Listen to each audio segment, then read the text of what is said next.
Of course, you're listening to The Late Shift, because The Late Shift is where we break news.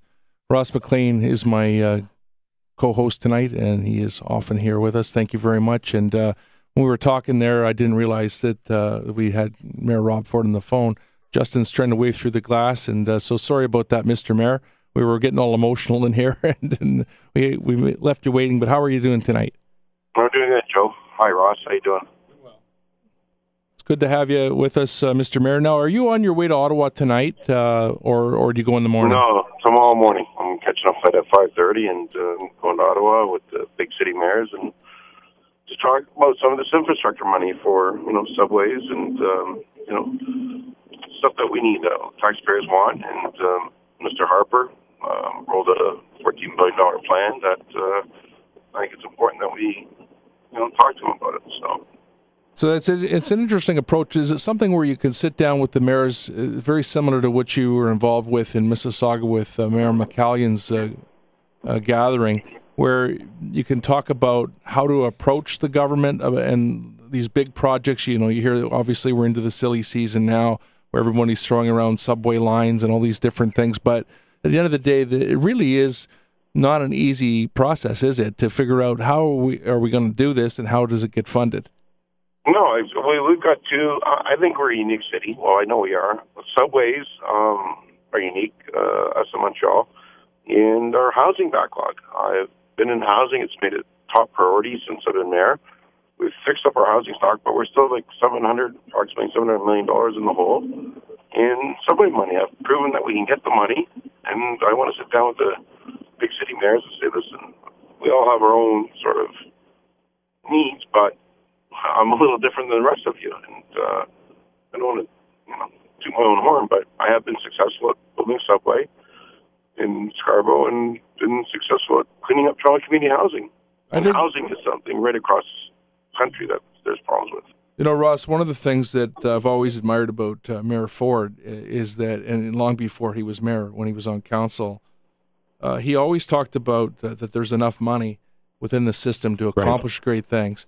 It's just that it's just not spent properly, and in many cases wasted. And I have a feeling this is not going to be a warm and fuzzy meeting, really, with the mayor going to the mayors in Ottawa, because, as he said himself, he doesn't operate in that traditional way. His attitude is much different. Well, one of the tricks that I see here is he can go out and get the money, but then council has to spend it correctly. I mean, look at the backlog that was in the Toronto housing. It was huge, millions. Money was being stolen away and used for other things. Look at our Gardiner Expressway that they say they want to take down now. There was tens of millions of dollars that were never spent to look after that over the last decade, Joe, and we don't know where that money went. It went somewhere. Will the Gardiner be part of your discussions down there? Yes. Well, technically, it is. We put money away for the Gardiner. We have $50 million for the Gardiner Expressway. I'm going to keep the Gardiner no matter what. But housing right now, there's certain money that's allocated, people to understand, through this new plan they rolled out. And the subway, it's infrastructure money. And I made it a priority that I want subways. I don't want LRTs. I'm going to go there and ask for the Shepherd subway line, the Finch subway line, and the downtown relief line, and the backlog in housing. I'm not going to build more housing until we clean up the backlog we have. Like, I was just up at Jane and Shepherd today, and they're going to have holes in their ceilings. And I said, guys, this is, I've done it for 14 years, Joe. So I'm going to go up and fight to, Mayor Rob Ford is my guest here on The Late Shift, and I want to ask you, Mr. Mayor, about this, something that we talked about many years ago. And I remember talking to Doug Holliday and Mike Delgrand about it too back in the day. Is there some point, and maybe this could be an election platform for one of the candidates, yourself or some of the others, to maybe not just sell off TCHC or the city-owned properties, but to try to find a way for people that are living in some of the TCHC to let them buy it somehow? There are examples that have worked in the past where it can be done. I'm not saying everybody, but there are people that you can kind of do that with and at least have a trial program. I mean, people have talked about it. No one ever seems to want to do it. And I'd like to see somebody try that to see if, once you own it, then you care about it, and it goes on and on and on. What do you think? Joe, we're not in that position right now. We are so far behind in Toronto community housing. We got a new board in place. I got a new CEO, Eugene Jones. We're $700 million behind just in repairs. So right now, is it fair to say, here, take this apartment or whatever when you need to put in all your own personal money? We're not there yet. Maybe in 5 or 10 years, I don't mind exploring it, but we're so far behind. And I'm the first one to admit, I've got a bleeding heart for these people in Toronto community housing, and I want to see these repairs caught up before we build any more new housing in the city. And some people disagree and just say, keep building and keep building. I said, but hold on a second. You don't build 2 new hockey arenas if you can't fix the existing one. So my approach is a little different. I want to fix our existing stock. I know the feds will be on board, hopefully. And the big city mayors, hopefully they'll listen to me. But we'll see what happens. I'm going to go up and give it my best shot and take it from there. Well, it sounds good. Now, obviously, this was a big week where we heard that John Tory is in the race, and it's getting clearer now. Karen Stintz is also in there. We don't know with Olivia Chow. This is what you said that you're kind of drooling over. This is so. I guess the campaign is on. It's almost complete. No, I just can't wait. The more the merrier. I've got a proven track record.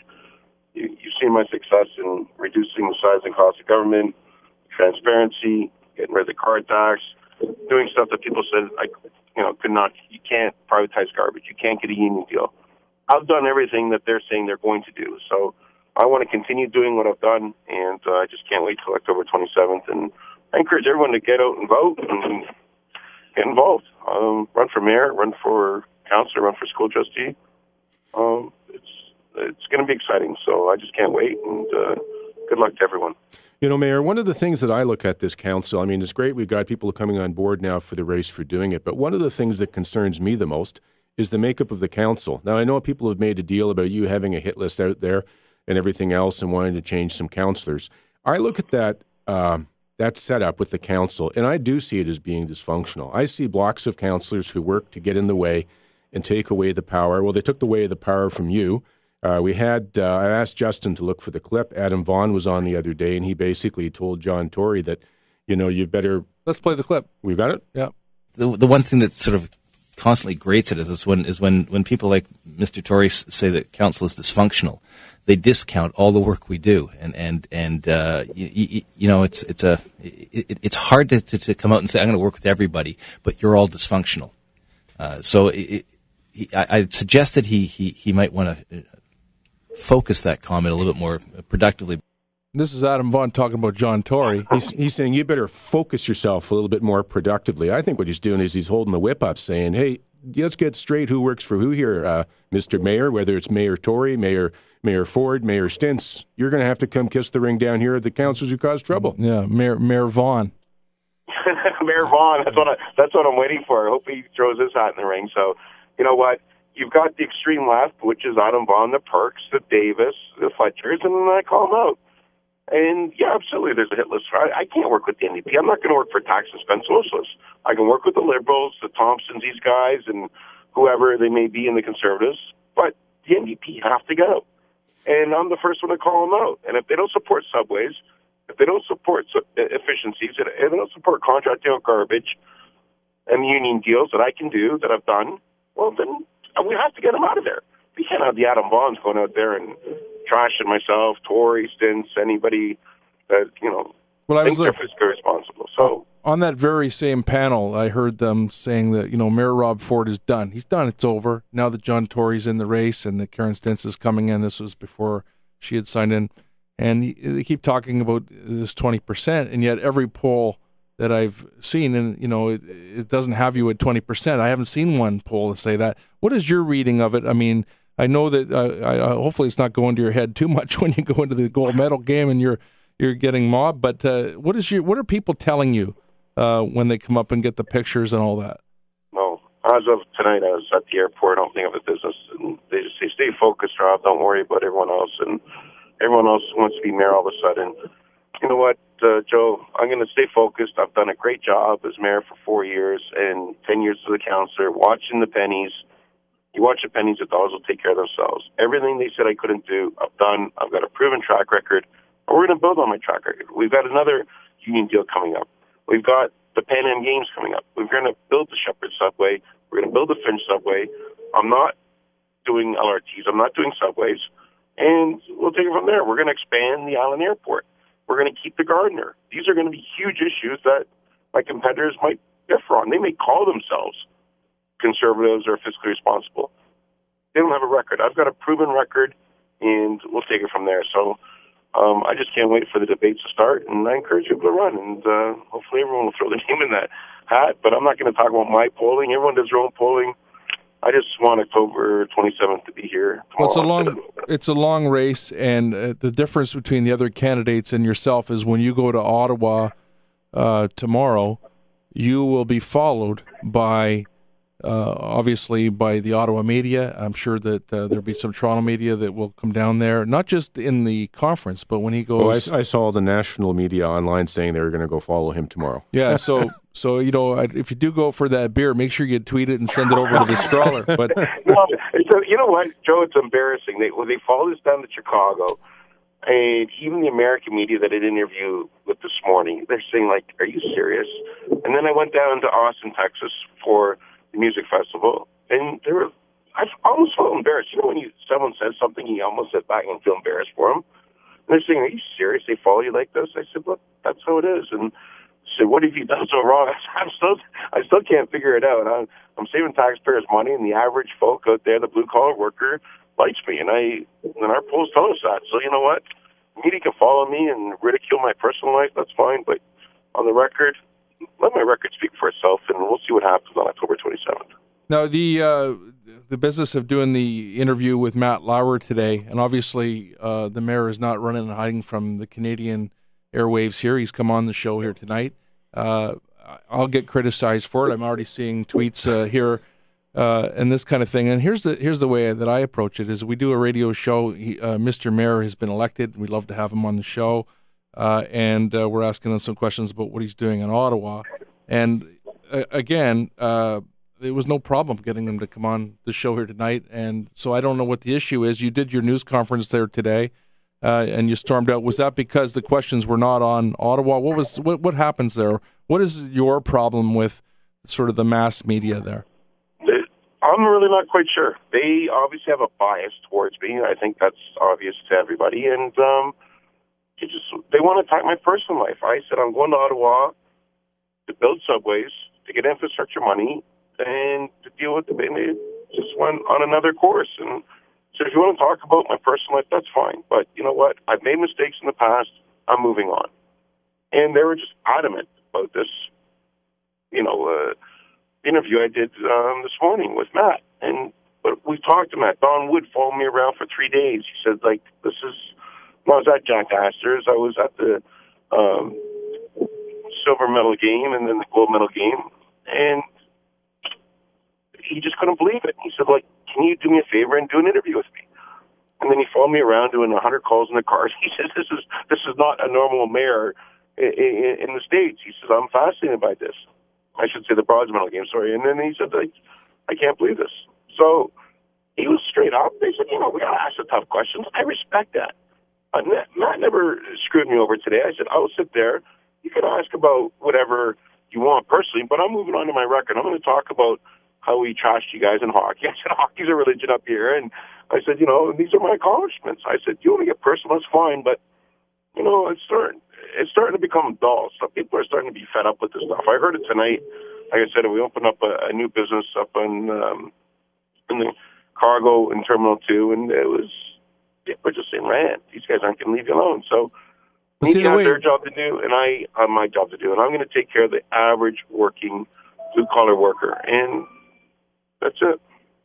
Yeah, it's like every news conference gets hijacked, right? I think if they spend a bit more time, ask him on the questions of why he's there, getting that out of the way, and then say, okay, we want to follow up on this, they might find more success. They might. Well, the thing is that, in my position sitting here, I know that everybody wants me to ask him about his personal life and all that stuff. I'm not going to do it because I don't really care what he does in his personal life.